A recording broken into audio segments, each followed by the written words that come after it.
Welcome everybody to Eye of the Serpent Tarot for another pick a card. So today's pick a card is a shamanic journey of sorts. It's, I guess, a kind of representation of the energy of a shamanic journey, but in a pick a card divinatory tarot reading type of format.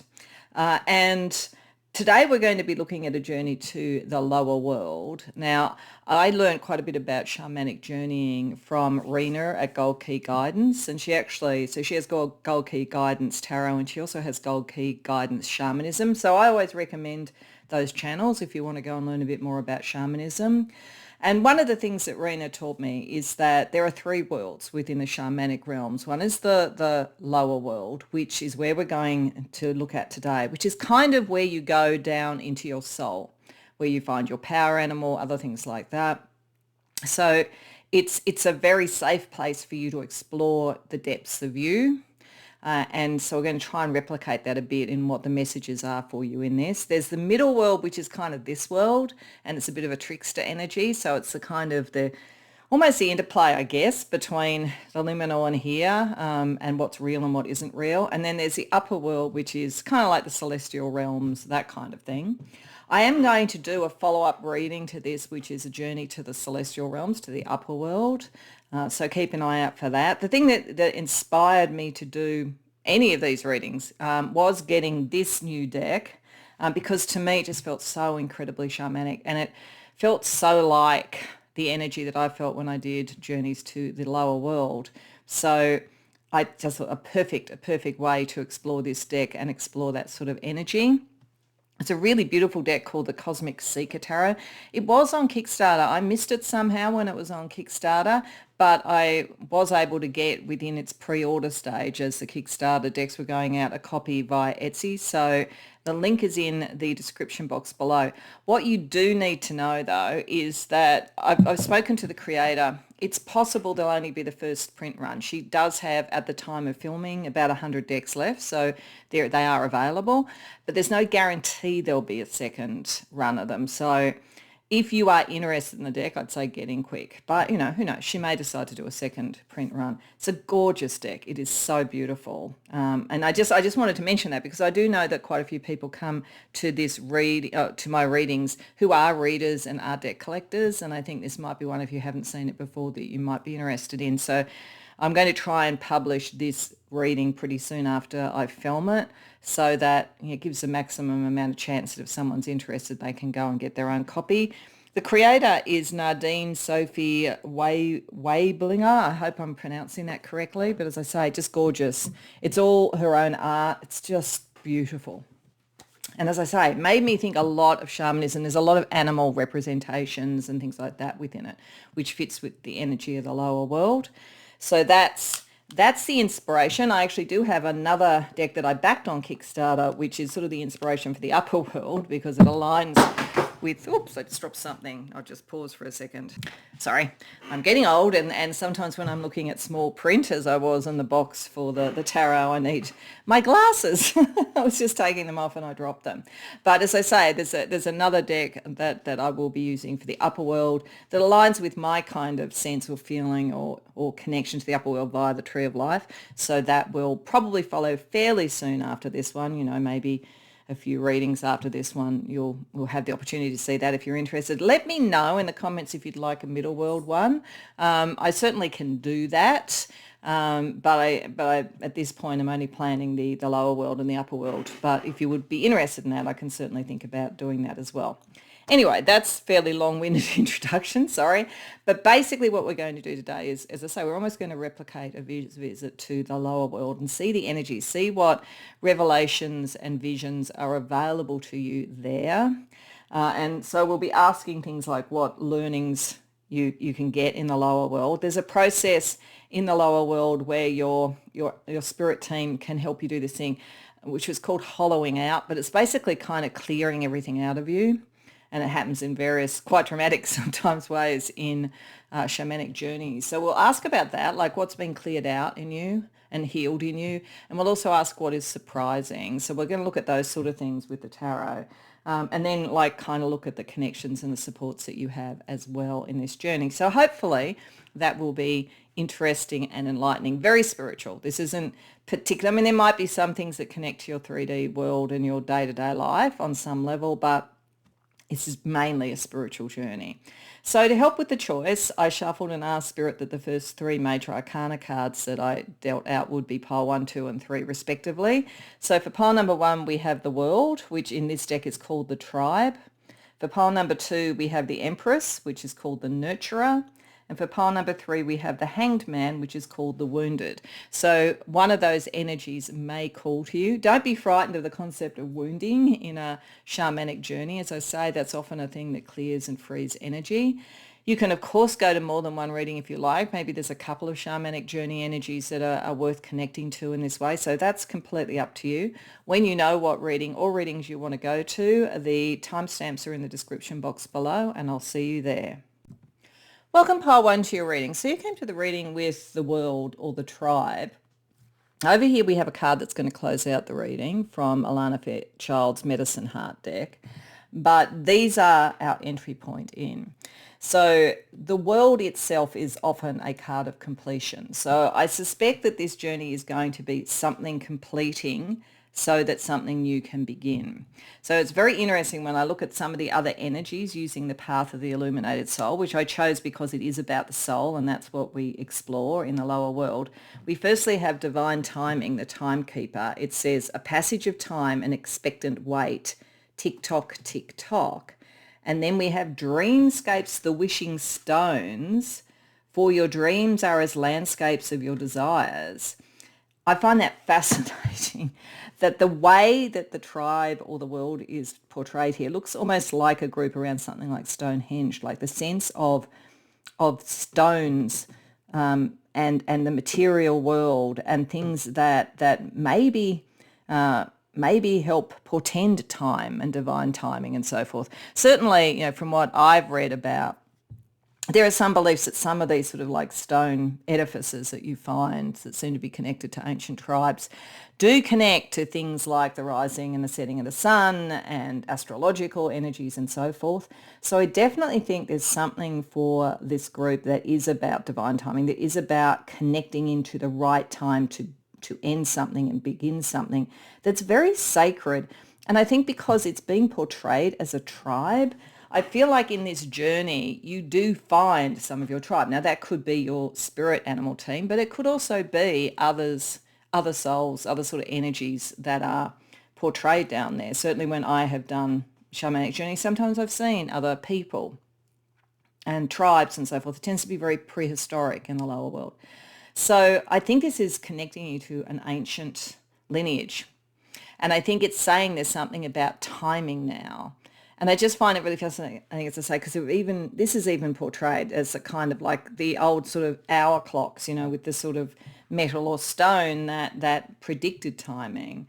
I think it's meant to be almost, as I say, a kind of rite of passage. There's something about that in this energy. But I also think it's something to do with prediction and prophecy, actually. I think this group probably have a capacity not only to be able to see the future as a kind of a collective energy that's coming in, but also to create the future. It almost feels a bit like the ability to create an egregore. So if you don't know what egregore is, it is what a group of people create as a concept or a being or an energy. I heard an amazing theory by the tarot reader and tarot YouTuber on a channel called Waves of Your Soul, saying that she felt that one of the reasons that tarot works is because the archetypes, because so many people have worked with them using a fairly uniform idea about what each of the archetypes meant. They have created kind of egregore. So in a way, the emperor exists. In a way, the empress exists. In a way, the hierophant exists and so forth. But as egregores, as sort of thought forms that have come from a collective consent or belief. So I think there's something like that. I think there's something about you connecting with your tribe, your people, whether it's literally in the world or whether it's through the liminal in being in this sort of shamanic journey to create a future. And the timing is coming up now. So it's a fascinating first entry into the shamanic journeys here. So let's use the tarot. And as I say, we're going to ask what sort of messages or lessons to start with. So what's this all about?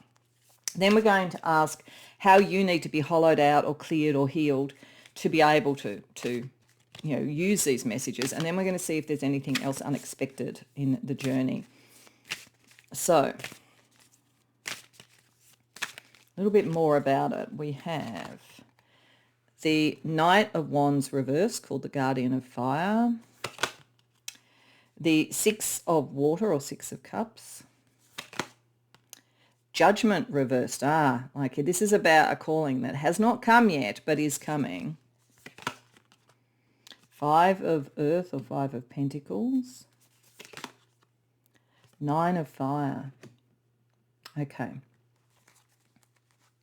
So one of the first messages for you in this, I think, is for this group, is you haven't found your tribe yet. And you may have the first inkling of who they are through this sort of a journey. And the reason I say that is the fact that we have like the Knight of Fire, so the Knight of Wands reversed. So there's a sort of sense of wanting to get moving, but haven't almost like the starter gun hasn't gone off at the beginning of a race. So you can't sort of get into the competition, into the race yet. And there's a sense also of, part of that might be that you haven't built enough energy yet to do that. So like the divine timing, this is a sense of something coming in, a new beginning coming in, but it hasn't happened yet. And a connection to others with the Five of Earth, which is kind of being on your own. It feels like you haven't found them yet. And it's almost like it's the last bit of the puzzle. It's the 10th wand that then takes you through to the page and then releases the Knight of Fire. So I feel like this is partly an exploration on your own. I suspect like if this was literally a shamanic journey, you may not find your tribe down there.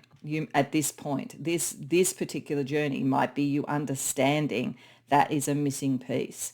Now, this doesn't mean the family you're born into or a spiritual group you're with or whatever is wrong for you in any essence. It's just that for whatever this new beginning is, where you can have a collective energy to manifest something, it hasn't come in yet. So you find these people. So in a sense, the process of finding yourself first is what helps you find that. So this is going back into your own past, and that makes perfect sense with the lower world because it goes back, as I say, to prehistoric times, like the core thing.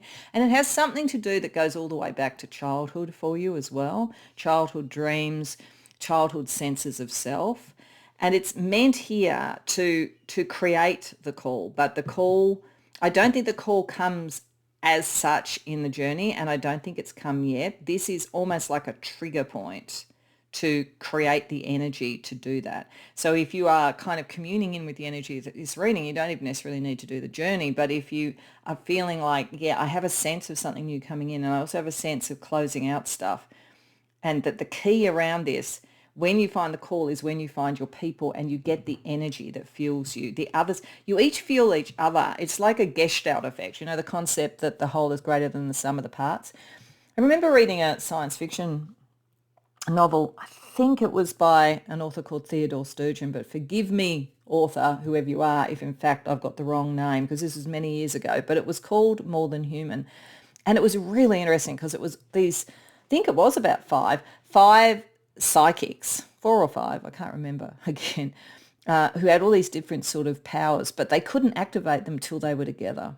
And they all felt like misfits. I don't remember much else about it, except I really enjoyed it.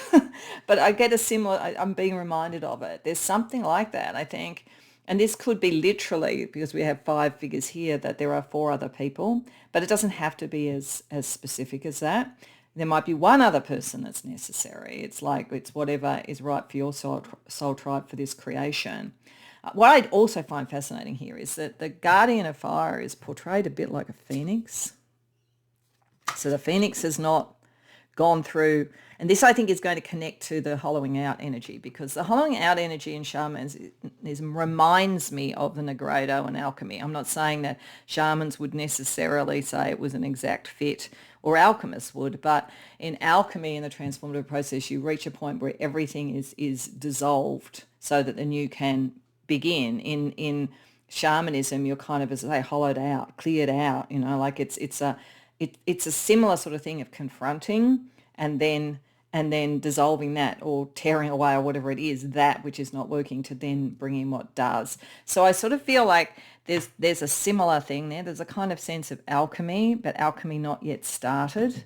And then you've also got what looks like the phoenix in a different form here with judgment, and it says the savior. So I feel as though there is something really profound about this, and this is probably why we had divine timing. I feel as though it's talking about something that when you do get this gestalt, when you find the other parts of your tribe, there's something pretty profound you're meant to do. Now, whether that's on the world stage or whether it heals someone that matters to all of you, or whether you each heal each other in some way, who knows? Could be anything. But what you want and desire, you can be your own saviors, but it's as a group. There's something to do with that. So this journey is, you first of all have to go to the core of who you are and discover what blocks you have to your energy. And then that helps draw in your people. But it's being guided. It's being guided. To find each other, you'll be guided. Then your power together becomes something. So it's really interesting. So let's see. What is the energy of hollowing out? Like, what do you need to clear out of yourself or heal in yourself to trigger this into being, pile one? The Knight of Pentacles, or Guardian of Earth. The Four of Water, or Four of Cups. The Three of Fire reversed. And the Hierophant. Wow, okay. I definitely think for many of you, it's like, as I say, it's not necessarily to say you've been in the wrong spiritual group or following the wrong tradition or, being born in the wrong family or working in the wrong organisation or anything in any fundamental sense, but it's not the thing that's going to take you forward. Like, whatever you've been doing is not the thing that's taking you forward. Does it mean you have to leave a job? Not necessarily. This could be done very much in the liminal space, connecting with your tribe, but it just depends on who comes to the reading. But there's definitely a sense of the traditions that you hold, and even the knowledge that you hold, has to be cleared out and purified. There's a wisdom in that. It's almost as though for something new to be born, you almost have to go back to the mind of an eternal child or something, go back to the innocence without all the knowing. Because otherwise you don't fully go into the new. You carry in parts of the past. So there's something about what you've learned, the traditions you followed or whatever, that needs to be cleared out for you. And you've been very dedicated to that. So it's like traditions you've been dedicated to, belief structures you're dedicated to. It doesn't mean, as I say, they're wrong. It's just for the purpose of whatever this is, they will not serve you. And what they've done, or what they would do to you if you don't hollow yourself out, is they would block both your creative energy. They would block this energy coming in that would allow the creation, and they would emotionally block you.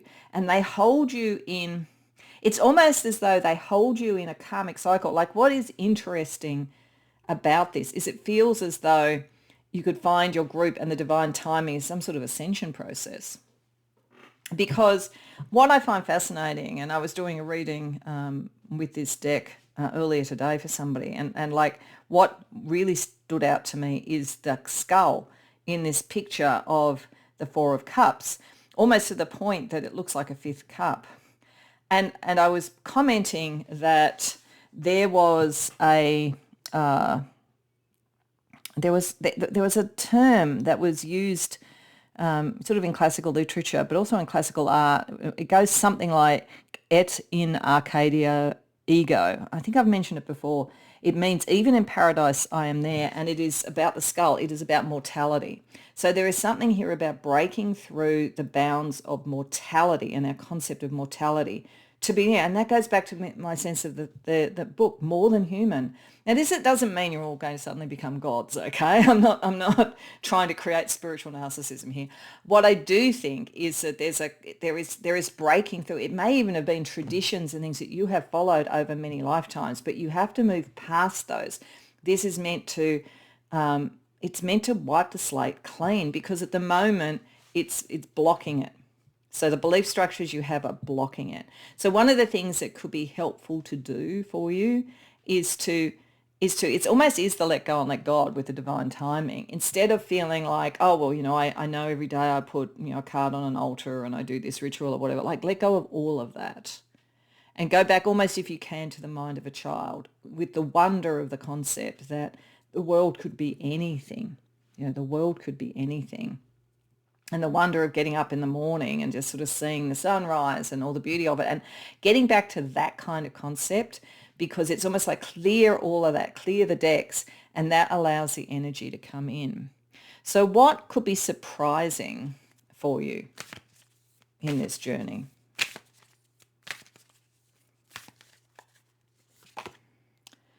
The Nine of Swords, the Seven of Water, and the Six of Earth. Okay.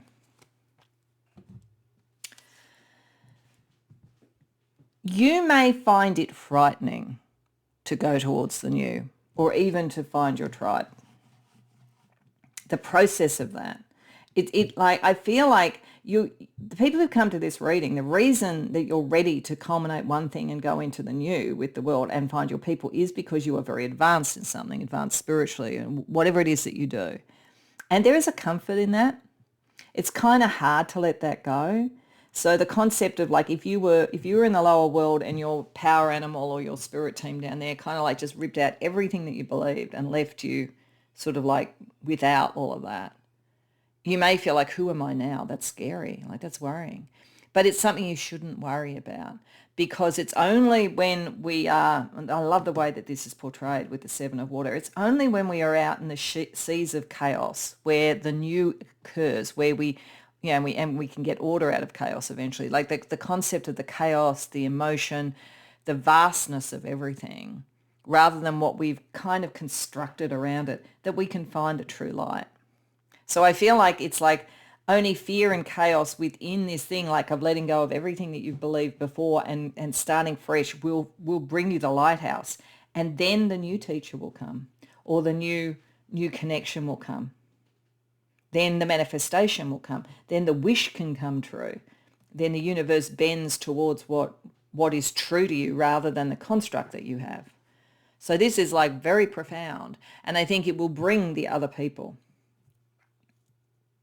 And see how it's like it creates, even though this is earth, it creates something to drink from. It's not just that we're talking about physical objects, but there's sort of like nourishment in them. There's a nourishment that will come, but it might surprise you that it's frightening to do that. But once you let go, that's when the true light comes in. That's really profound. Okay, I knew this deck would be, because the way the images are done, it takes you into a completely different language almost with dealing with the tarot, which is exactly right for this sort of feeling. So it's kind of even me dealing with this, I'm kind of in the energy I'm talking about, because on one level I'm dealing with the tarot archetypes as they normally mean, but I'm also dealing with them in the way they're portrayed in this very profound deck. So, okay, let's see if we can get you some animal guides. So we're just going to get you 3 animal guides for this journey and see what energies they bring you. Zebra, independent thought. Yeah, because the only way to be independent is to let go of all the structures and things. They can be comforting, certainly, but they don't progress things. And this is meant to progress, just like that the shadow is going to move around there and progress the timing. And this is bringing something into being. This is like helping you be independent, helping you get into that mind of a child sort of energy, as I say. Wow, lion, healthy ego. Yeah, and like this is the thing for you, I've got to say. This is why it's alarming. I think that the people who've come to this, you're well advanced around spirituality. You've learned a lot. You have certain things that work really well for you. You would quite honestly and quite genuinely be able to say that you were spiritually advanced. But the only way to really show that is to be prepared to let go of all of it and be a novice again. There's that kind of concept of being the eternal learner. So that's there as well too. And only a healthy and strong ego can do that. And you might think, yeah, I'm ready to do that. And then you go through the process and it's actually a little bit more humbling or dismaying than you think. But Lion's going to be here to give you the courage, and Zebra is going to give you the access to the independent thought. And then one more. Lamb, immaculate purity. What is what I'm talking about? This is the mind of the child, the pure. And I think that there are others around you that are going to connect with you, whether it's literally that you meet or you connect in the lower worlds or whatever it might be. They are going to connect with you and they're going through the same thing. So there is this kind of like bringing everybody back to the most pure energy is the only way that you can have a pure creation. That's part of what's going on here. You have to have the strength to be able to just be pure. Like the lamb has to be ready that they could be, a lamb to the slaughter. I don't think you will be, but you have to be ready for it. You have to be completely pure, completely almost without motive, so the most pure thing can happen. You need to be able to think independently and you need the courage. But if that is all there, you'll find your tribe, and there is something here that is destined to happen for you and them, and the time is coming. So that's pretty extraordinary. So for each of the familiar spirits, I want to get a Fata Morgana energy to also see what else they're helping you with in this journey. So for Zebra, around the independent thought. Celebration, yeah, to get you to celebrate about what is new. Like, I think that's the thing. It's like instead of feeling like the old was what would bring you what you wanted and what would celebrate, it's being new that helps you celebrate. So I think that's to bring curiosity. It's to bring excitement. It's to bring the sense that there is success that can be had. What about the lion with the healthy ego? Lucid mind, yeah. Being clear. Not connecting into things that would get in the way of the purity of things, and not letting your ego rule you, letting your ego be helpful and healthy so that it gives you strength. Also, I think there's going to be a lot of telepathy between you and the others in your soul tribe. And then from the lamb, this beautiful pure lamb. Okay, we've got inner power and it's reversed. This is bringing your inner power out. This is the irony. This is the thing that you need to understand, is that you felt you had power before, and to some degree you probably did, but there is an inner power that you haven't even tapped yet, and the only way to do it is through this innocence and going back to the beginning. So you might think, if the lion and the zebra are kind of struggling around letting go of what you've believed and achieved so far, in this stage, you can bring out a power and an energy you had no idea that you had. Wow. Let's get you a couple of planetary pairings to guide you by the stars as well. We have Venus and Jupiter. Yeah, the pure, the heart, love, beautiful. What is beautiful? This did actually make me think, the lamb there made me think of Tippereth in the Kabbalah, so that kind of sense of beauty. So I think that's kind of there, this beauty sense, the sort of, what they talk about, Christ consciousness and healing and energy like that. There's expansion through beauty and love. And again, it has to be pure.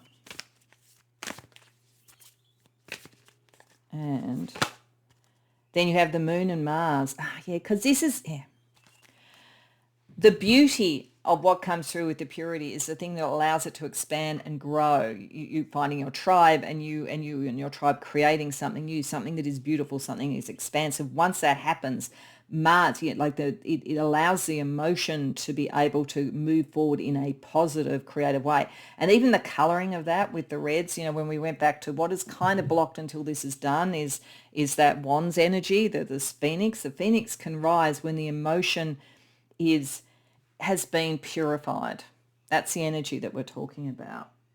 Okay, so what we're going to finish off with is the card here. So this is from Alana Fairchild's Medicine Heart Oracle. It is a shamanic sort of oracle. So it's meant to give us any other guides that you might have, any other messages to bring it all together. And you have Nangpa. Okay, so I want to actually read from the book because I think this is really, really fitting for particularly this first image. Let's make that really clear again. And look at that while I'm reading. You'll see why I'm saying it. Rooster signifies the break of dawn. It is honoured as a symbol of the sun, resurrection, masculine potency, and good fortune throughout numerous cultures of our world. Rooster is a powerful symbol for the rising light and triumph of the good. And this is what we're talking about, getting back to the most pure. In a spiritual sense, this refers to the ending of a time of suffering and struggle and the timely arrival of clarity, the lucid mind, understanding and spiritual mastery, generating peace, happiness and relief. The Tibetan word for a Buddhist is Nangpa, which literally means one who is inner directed. The oracle of Nangpa relates to those times in life when our soul demands that we practice an inward-looking hermit state. As the Sufi mystic poet Rumi and the parable of playful sage Nasruddin Hodja put it, there is no use looking outside for the key that is within. So you can't look in your traditions, you have to go within. Simply because the light is better out there, like, no, go within. Sometimes we must venture into the unknown inner realm to find what we seek, disengaging from the ordinary world to search out the extraordinary meaning and purpose of our own soul journey.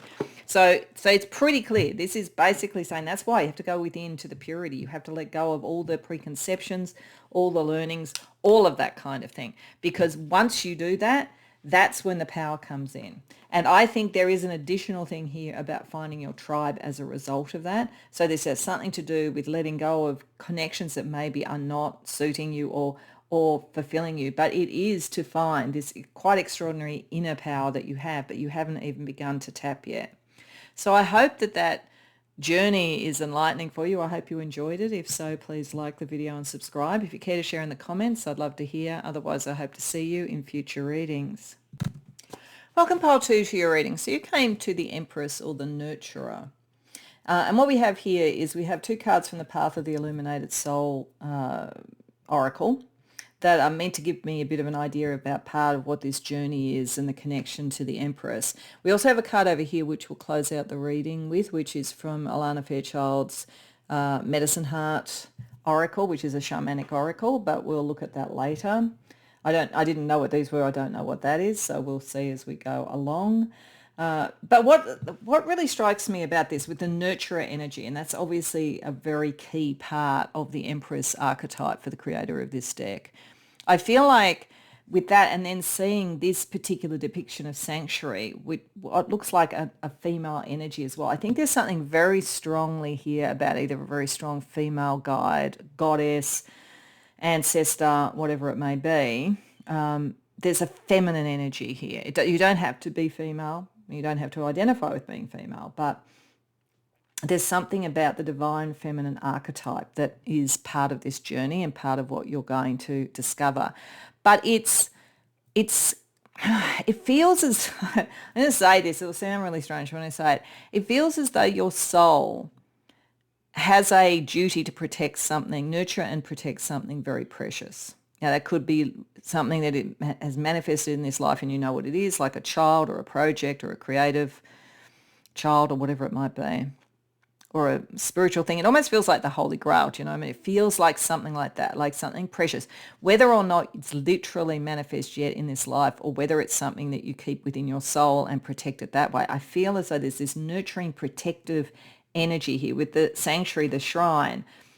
Create your sacred space, a temple to yourself, a sanctuary of love. I feel like you've done that. I think it is going back to it to some degree, to see it, because it is time for that precious thing to be resurrected. And I feel like it covers lifetimes. I think it covers centuries, actually. We've got the old key, once lost is found. Do you unlock the past? So I think there's this is a journey to work out, is it time to rebirth something? Now, this could be something that you wanted to do when you were young. It could be something from a past life that's coming through. It could be clearing ancestral karma. There could be anything like that with this sort of energy. But I feel like there's something in the soul of the people who've come to this reading that is protective, like fiercely protective of something very precious. So it'll be interesting to see how that manifests. So what we're going to do with the tarot, we're firstly going to ask a little bit more about the journey, what we're looking at here. Then we're going to ask how you're hollowed out. As I sort of said in the introduction, that's That's what has to be cleared out, cleaned out, healed within you to be able to fulfill the promise of this journey. And then we're also going to see what could be unexpected in the journey for you. So firstly, a little bit more about what is this all about? Like I'm sort of getting, as I say, like the Holy Grail or being in the mystery schools, and like protecting a sacred flame or something. Like it's very strong energy. But I say it doesn't have to be literal, though for some of you it could be literal. And this could be a spiritual representation of something like that. It could be you're about to give birth to or father, depending upon your gender, a child that is coming through karmically from the past as well. It's something very precious, whatever it is. So let's see. Oh, the King of Air, so the King of Swords. So instantly, as I said, mother or father, like there's a mother-father thing. It doesn't matter what your gender is or what you identify with. I'm not talking about that. I'm talking about those energies. So there's a sort of like, there's a belief structure around this, and there's a fierceness and a fairness around it. We have the Queen of Earth, yeah. And again, the Queen of Earth is a bit like the nurturer. She is, it's something material. It's bringing something in materially. The Two of Fire reversed. Let's have a look at how that's portrayed. Wow. I'll go into that in a minute. That just really struck me how it was portrayed. I'm learning this deck. It's just got the most profound imagery. The Princess of Earth reversed. And the Eight of Air reversed. Oh, wow. This is like, I don't know, this feels like Raiders of the Lost Ark or something. Like it feels like there's something precious and you're about to bring it into being and about to free it after a long time of being hidden or something. Like I hope this makes sense. It's profound though. So as I say, there's incredibly strong guardians over it as well that connect with you. I feel like there's a very strong female guide and a very strong male guide. And the female guide comes across is like a simulacrum almost for your protective role. It may even be your higher self or your soul at that level. That's quite possible. And then there is it's like a judge, but it's like, and there's a stern energy. But on the other hand, it's very, very fair. And I think it guards over the guardian. So I feel like you're a guardian. You're like the nurturer and the Queen of Earth. And again, this is not about gender. I want to keep saying this because it's just, we're talking about spiritual concepts here. And you have a guide that is very powerful over that is making sure that you are protected. Like it's a bit like the Holy Grail. It feels Arthurian as well. There's many mythologies that fit with this. And it's interesting. I think for some of you that might be a good one, actually, the Holy Grail, because she made me think of Bridget from sort of Celtic mythology when I sort of first saw that card. So there's something like that, but it doesn't matter what your tradition is. But it's sacred. This is kept protected and sacred. You enter a sacred place when you go into this. And I'm going to get to this, but like this is the thing. This is like the child. This is the precious thing that has been hidden and is about to be released. So there is something here. Now this could be a potential within you. Could be a creative dream within you. It doesn't have to be a person, but it could be a person. It could also be releasing someone like yourself, your own inner child or others within your family of karmic debts. Like there could be a kind of ancestral clearing, but it's like this is all about resurrection, definitely. But resurrection almost more in the sense of freedom. It's more like setting something free. Now, what's interesting here with the Two of Fire is there is a choice that needs to be made and it hasn't been made yet. So this is more to go through the journey, to understand, to try and get a sense of what it is.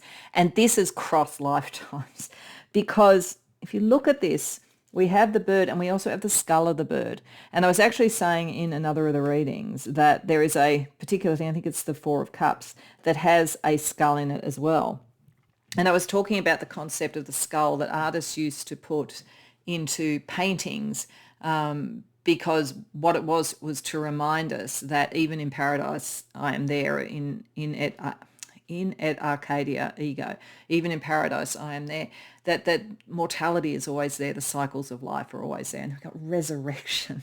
This is something from a past life. This is something coming back. Very interesting, but you've been a guardian of it. whether you realize it or not. You've been the guardian of it, and it's something very precious. And it may be something, as I say, it might be something within you. It might be resurrecting an understanding of who you are, or it could be protecting. You are a protector and a nurturer. So it'll depend on who comes to this reading, what it is. So let's see what you need to hollow out, clear out, heal to be able to fully fulfill your mission, because there is a kind of mission associated with this. So we have the Temperance, the Alchemist reversed. We have the Seven of Pentacles reversed. We have Justice, the Justice energy as the Rebel.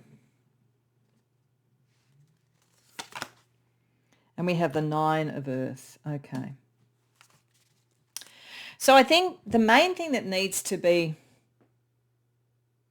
hollowed out, cleared out, and healed, and then I think there is part of how that's happening. I think we're getting a bit of both of this, is this energy here.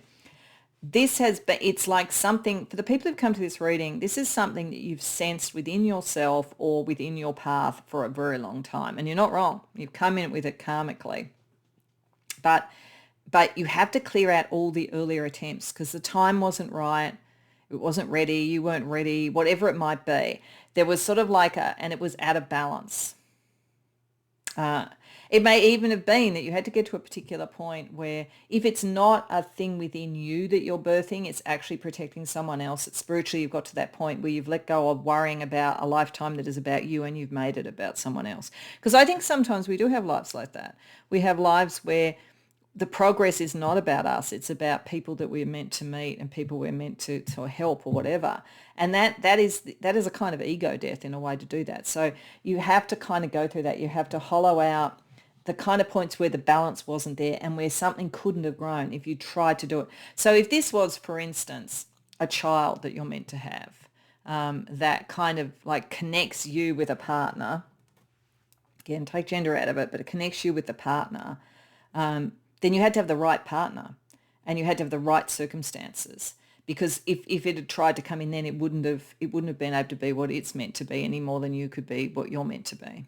So there's sort of like a hollowing out of the things that did not grow in the past to make you understand the time is coming in, and what has happened in the past was just, even if it felt like it wasn't. Like, this feels like a very stern energy that would have said, yeah, like it didn't work before because it wasn't time, and you can weep and wail about that, but it wasn't time. It was very stern.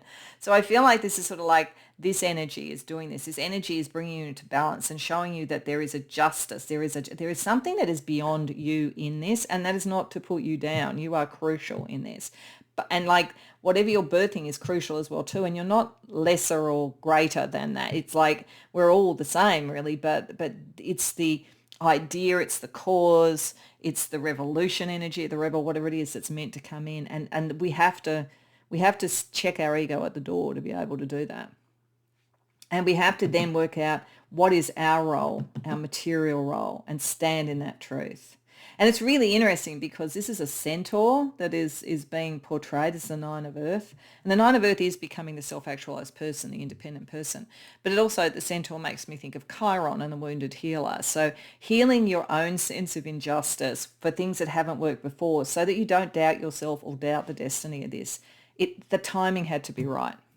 Whatever it is, and as I say, it doesn't have to be a person, it doesn't have to be a child. It could be that, you've got a creative brainchild and this is the time it will work, and it wouldn't have worked before. Okay, so what is surprising for you in this journey? But sacred, whatever it is really spiritually important. And I think it has a healing energy to it. I think there's something healing about it because of the healing nature of the nurturer, the Empress. What's surprising? Six of Water reversed. The King of Fire reversed. The Nine of Cups reversed. Okay.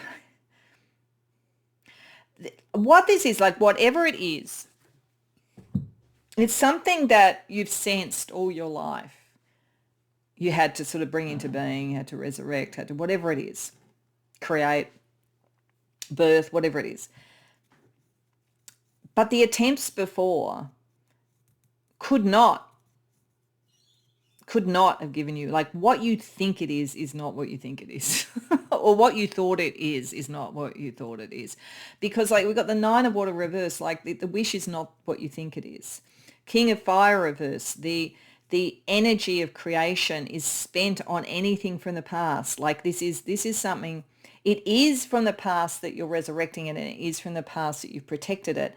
But it's like the surprise, the thing you realize is that the past in this life was not the place for it. It would have burned out almost instantly, and it couldn't be the dream, and the dream you thought it was.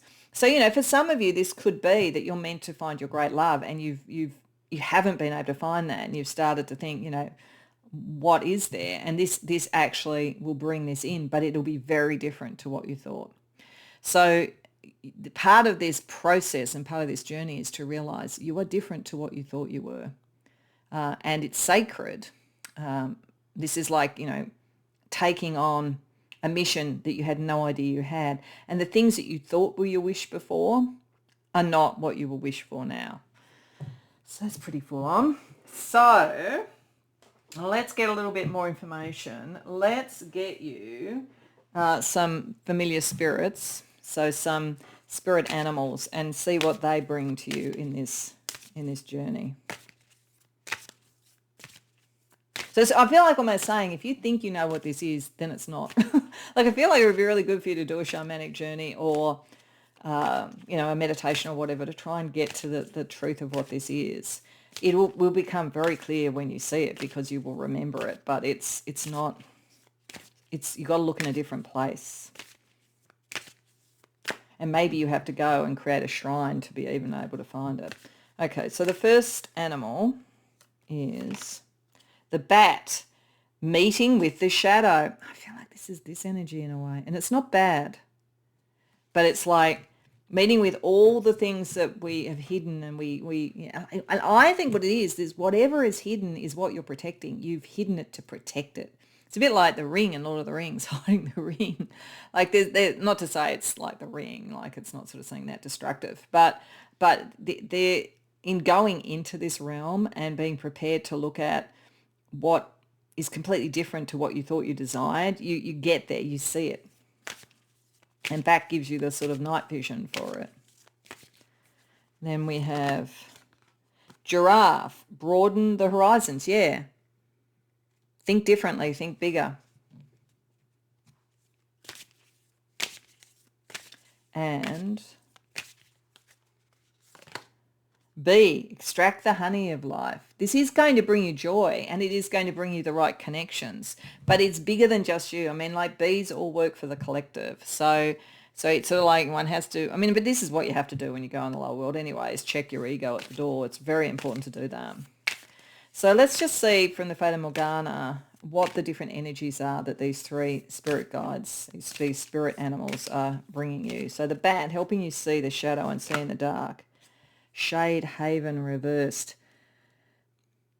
Okay, so I think this is saying that to get to the shrine and to get to the key, you've got to go through, kind of the lower world. You've got to go through the shadow first. It's not like, and it's going to feel harsh. You are not being nurtured or protected as you do this, because your role is to nurture and protect something else, and you have to kind of develop that capacity to deal with the shadow energy so that you can do it. Then with giraffe, though, if you've gone that way and then you're coming through to find the shrine and find the key, unity reversed. There's a separation energy with this as well. Or it might be that one of the things you have to get above is disunity, to find the connections, to find the right people. But some of this, you may be protecting something that is meant to come in and have a higher order perspective on the disunity that's in the world at the moment. And you're part of that because you're protecting it and you recognize it. And it could be something you create or something you say, a truth that you speak. And then the B, The flow reverse. Okay, a lot of this, yeah, you've got to go within first because all of these energies to find their spirit animals, you've got to go within first to do it. This is something you have to actively work at. Once you know what it is, you have to actively work at it. It's not just something that's just going to happen easily. You have a mission, you have a role. Okay, let's get you a couple of planetary pairings to help let the stars guide you. This isn't easy, but it's like what you're doing is precious. And I think ultimately very healing is working. Like I kind of feel like it heals you, but I think it heals others as well. That's why it's precious. The first planetary thing, Venus, yeah, has to be done from the heart, and it's very feminine. Though there is a divine masculine energy around, but it's more your protector. But your role is this very strong divine feminine nurturer, empress energy, protector, all of that kind of thing. And Mars and Saturn, yeah, this is talking about your guides, actually. So the guide energy for you is like you. It's you as a female energy on that level, nurturer meeting a nurturer. There is a very strong, whether it's your higher self, as I say, or whether it's like a goddess or something like that, but there's something very strong about that. This, Mars with Saturn, is this King of Swords energy. So this is giving you the structure to act. That's what the role of that energy is. That may manifest as a person in your life, or it just may be a guide and a liminal, but there's a very clear mind that is helping you understand the justice of this, because I feel like you may feel at first like that isn't what I thought my life was going to be. But it's quite glorious. It's just that you have to kind of adjust. Okay, so last but not least, let's see what the medicine heart energy is to bring it all together. Oh, wow.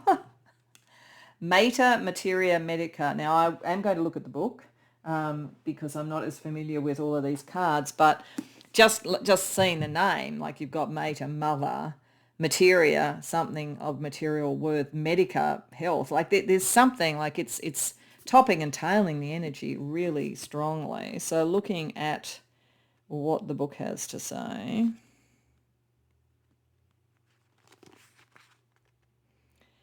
So materia medica is for medicinal substances. Talks about an Egyptian medical text that identifies magical and medicinal objects and practices, including plants. Our Earth Mother generously generates abundant resources for healing. She is our Mater Materia Medica, our medicine mother. Like that, yeah, this, as I say, is very strong divine feminine. She provides herbal remedies and objects of sacred power, animal spirit guides, and ley lines that distribute global energies to connect and vitalize sacred power places, finding the shrine, I think, and the key around the planet. So this heralds Native American teachings and includes objects of healing and significance gathered and contained within a wrap or pouch. So I feel like this is pointing to some sort of, as I say, like it's some sort of healing, whether it's healing within a family, whether it's healing in the world, whether it is finding a natural tendency towards healing. Maybe you didn't think you were that and you're going to find you are, but I do think there's something very precious that is being protected. And I feel like there is a kind of a calm energy there as well too. Once you realize this, you become very zen about it, but it is a process almost of initiation to understand what you've come in to do and why you're the perfect person for it. So I hope that resonates for you. I hope you enjoyed the reading. If so, please like and subscribe. If you care to share in the comments, I'd love to hear. Otherwise, I hope to see you in future readings. Welcome, Pile 3, to your reading. So you came to the reading with the Hanged Man, or as it's portrayed here, the Wounded.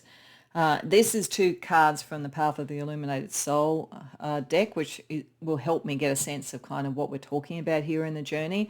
There's also a card over here. I don't know what it is yet. We'll find out at the end of the reading. It's from Alana Fairchild's Medicine Heart Oracle, which is a shamanic oracle. So hopefully that will bring it all together for us, but we'll see that at the end. So as I said in the introduction, one should not be, particularly with shamanic journeying, kind of like worried about the energy of a card called the Wounded, or even the energy of the Hanged Man, which is often renunciation, sacrifice, things slowing down, all of those kind of energies. It's a deeply spiritual card. So it's an energy that's very appropriate for a shamanic journey in many ways, because we are almost in suspended animation looking at things differently. And the fact that the wounded man or the hanged man is, the head is closer to the ground, is kind of connecting with the lower world, I think. So it makes a lot of sense. I think it really just shows a kind of preparedness to go into that world and to be there for whatever time is necessary. Now, in terms of what we're talking about, sorry, I just might right that camera a bit. It was a little bit skew with. This is really interesting. Firstly, we have past life, the gold locket, which says, I know you, I've known you before, I want to know you again. So this could be about connecting with some sort of reincarnation, past life, love, or some other connection. It doesn't have to be romance. I mean, it's sort of portrayed a bit that way, but it doesn't have to be. There could be a connection like that, exploring that in some way, or this could connect you to past life energies that are important. But it's also about direction, the compass. It says, where are you going? Your plan is not clear. Find your true north.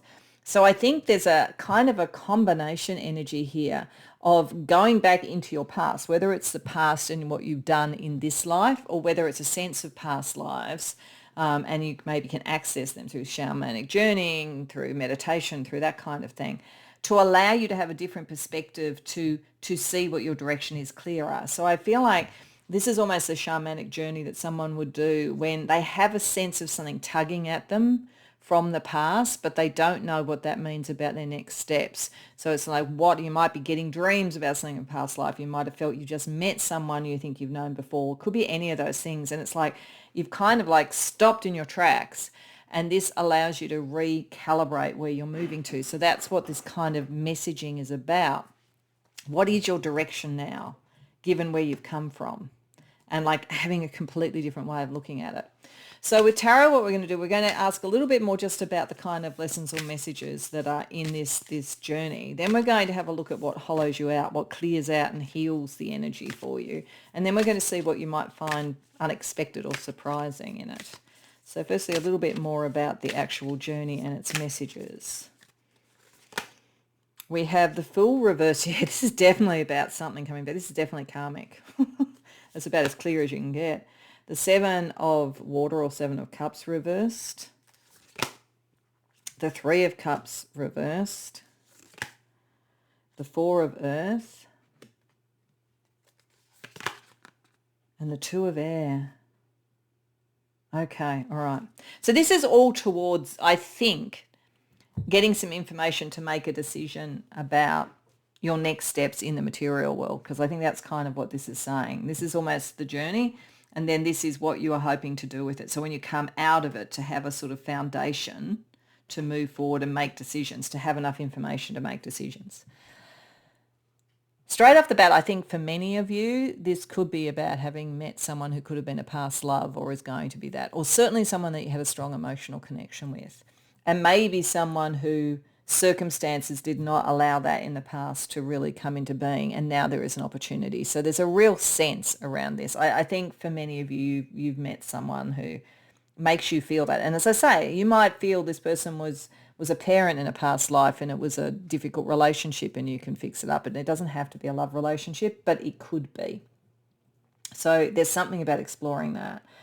But it's definitely going back to the beginning to look at it again and review. This almost feels like the life review, because what I always think about the Fool when it's upright is it's, the innocent starting off on something new. When it's reversed, it's gone from the Fool all the way to the world and it's come back. And I always feel like this is the wiser adventurer who has a past that they've learnt from. So there's it really is connecting to that. And then we've got getting the real idea about what would make you happy. Yeah, and what is triggering you thinking about what would make you happy in your next direction. And what I find very interesting is we have this compass, and then the way the Seven of Water is portrayed in this deck, it's not just all the different opportunities. So when it's reversed, getting real about the right one, but it's about a lighthouse. It's about direction.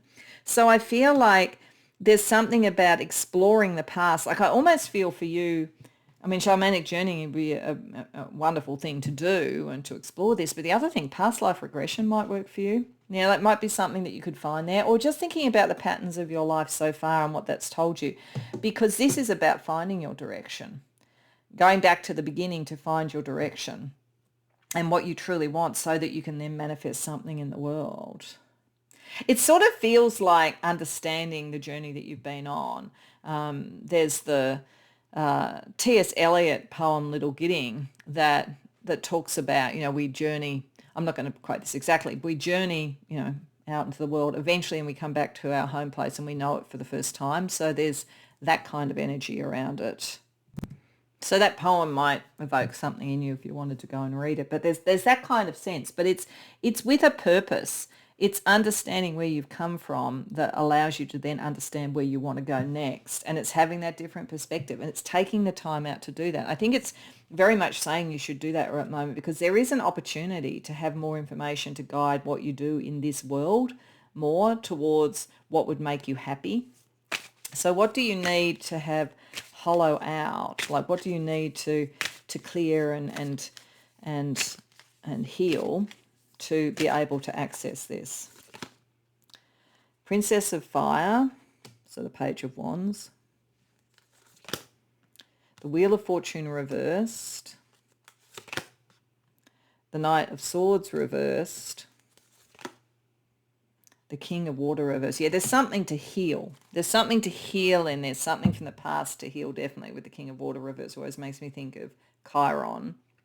So it could be, and it could, I think this is about some sort of probably love relationship, though it could manifest in any type of relationship in this life, but one where you weren't able to be together. Maybe there was a third party involved that blocked it. And there is now a possibility to resolve that in this life. But you need to understand that, and you need to understand your wounding and the wounding of the other party in it. The hollowing out, or the clearing, or whatever, is to bring back the passion and to not make you feel that you're hostage to fortune, because you were before. You were before. And anything that you might have tried to progress or believe or take forward was halted. That's why we've got the Hanged Man. There's something about this energy of this connection. And if you haven't met this person, you're going to. Okay, there's something like this coming up. And as I say, it doesn't have to be someone you have a romance with. So like, think fairly broadly, but there is a connection that you either have just come across or you're going to come across that makes you think. It kind of halts you in your tracks, because it kind of takes you back to a time where you couldn't be together. And this is in some sort of a past life. And like, you're being cleared out of that so that the healing can occur and the passion, in whatever form it is, can come back and can know its direction again. Because in many ways, the pages are deciding the direction of the element. You've gone through the Ace of the 10, and then it's kind of like, well, what am I going to do with this energy? So this is about healing you so that you no longer feel stopped by fortune. Like, this is not, this is actually meant to be taken forward, and decisions can be made in this life at this time. So what might you find surprising in this journey? Seven of Fire. The Knight of Fire. Yeah, the passion is returning, boy. And King of Earth. Wow. Okay. All right. I think you're going to realize that something that was blocked before, whether it's literally passion as in love, or whether it's some other sort of creative thing, or whatever it is with another person, and there is another person involved, this time round it's going to be able to move forward. This time around you can be brave and go forward. This time round it will happen quickly and clearly, and this time it can last. There's something about, if you had been together before, whether it's in love or in partnership in some other way, it wouldn't have. There were other parties involved. The timing was not right. It would not have been fortunate. But this time round, you're meant to do something with it. This connection from the past is part of the navigation to the future, and to a kind of a legacy of what you're here for and what they're here for. So, wow. Okay. So let's get you some spirit animals as guides for the journey and see what they bring you.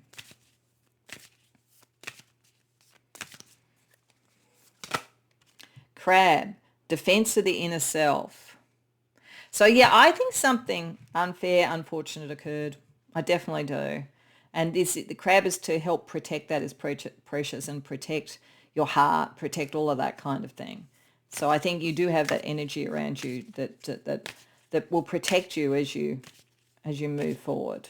We also have Rhino, solitude and ambition. Okay, so I think you've probably spent a lot of time alone. So some of this is to help you differentiate what you should connect with others and where your strength is necessary. Think about a rhinoceros. They say a rhinoceros hide, having the sort of toughness of a rhinoceros hide. So I think these are both, in a way, animals that have an outer casing that is very protective. So I think there's kind of protection for your own ambition, but also protection of your inner self in all of this against whatever happened before. And wow, this one came up for one of the others, lamb, sort of like the immaculate purity. There's something very pure. So this connection, I think, is very pure. And it wouldn't have been seeded in a garden that could let it grow before, in whatever type of relationship it was. But it can now. It can grow. It can become something because there is a purity there. And this is why there's a kind of a tough energy to be able to tough it out and see it out and find the direction and believe in it operating.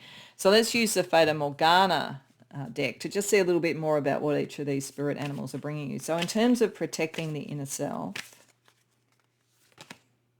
inner peace, bringing you some inner peace. Because like even resolving this and having the different perspective and finding a direction again will bring inner peace. You may even, if you haven't met this person yet, have a sense of agitation just before you do.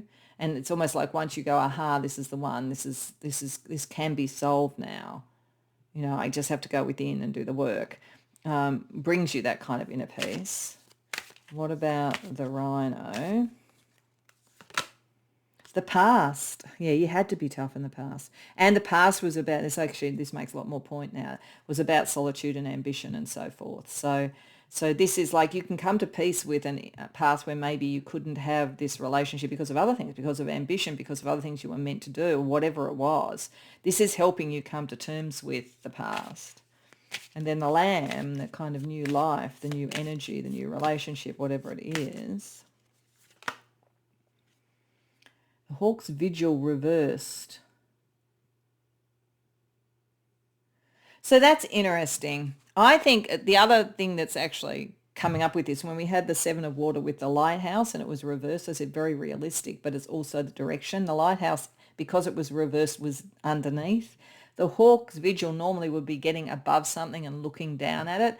This is connected through looking within and looking in. And so I think it is saying that shamanic journeying would be a good way of getting to it, because going into the lower world rather than being up above it all, you kind of, to get to the purity of it, you have to go within to what it truly is and go within yourself. Okay, let's get you some astrology pairings, a couple of planetary pairings to also guide your way.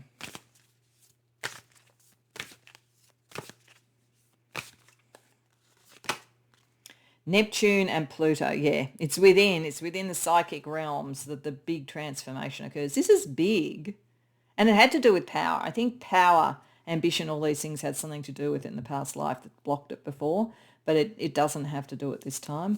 Plus, it does suggest you're very spiritually, very psychically powerful. And Neptune, yeah, very psychically powerful. Like, trust this. You're going to be dead on when you feel something from your past and like you have a sense of your past lives. You're going to be really accurate about this. I do think that like in connecting with this and getting the direction, you're going to actually understand how psychic you are. I don't think that you've really fully appreciated that before. Okay, let's see what we're finishing with in terms of an alchemical energy to bring, not alchemical, shamanic energy to bring it all together. We have chalk. Now, I am going to go to the book because I'm not as familiar with these cards and there's a lot of information in it. So it says, in a diverse range of spiritual traditions, including African, Vedic, Buddhist and Taoist, the body is recognized as having its own innate organization, any disruption of which results in suffering, such as illness or emotional dysregulation. White as a color vibration is believed to hold the properties of purity and higher order, which facilitates realignment to natural spiritual organization of life, and in doing so promotes healing. So this is your spiritual energy is going to heal whatever this past rift was, so that the future has its right direction for the relationship and the connection, I would say. White chalk holds particular sacred properties. It also, functions as a sacred substance for offerings to ancestors. So yeah, there could be some ancestral karma associated with this. Oh, this is interesting. To the Igbo peoples of the Delta State in Nigeria, it is also known as Nao or Nazu. Nazu, yeah. I need to get my glasses on to read this. And recognised as a substance connected to royalty, signifying blessings, protection of ancestors, and purity. In that cultural group, white chalk is utilised in the coronation of the king. So I think there's some sort of past life thing here where power and like maybe a royal lineage or something like that stopped you from being with someone. That's what I think happened. In this life, it's not going to hold you back. So the purity, getting back to the purity of that allows itself to happen. But so there's something like that, whether it's in a love relationship this time around or a friendship or whatever, it could be anything. But I think something to do with power, ambition, the importance of family and blood lineage and all those things was what kept it separate before. But it now can be resolved and a direction can be found. So this is a profound one about reincarnation and connection with another person, I think. So I hope that resonates for you. I hope you enjoyed the reading. If so, please like the video and subscribe. If you care to share in the comments, I'd love to hear. Otherwise, I hope to see you in future readings.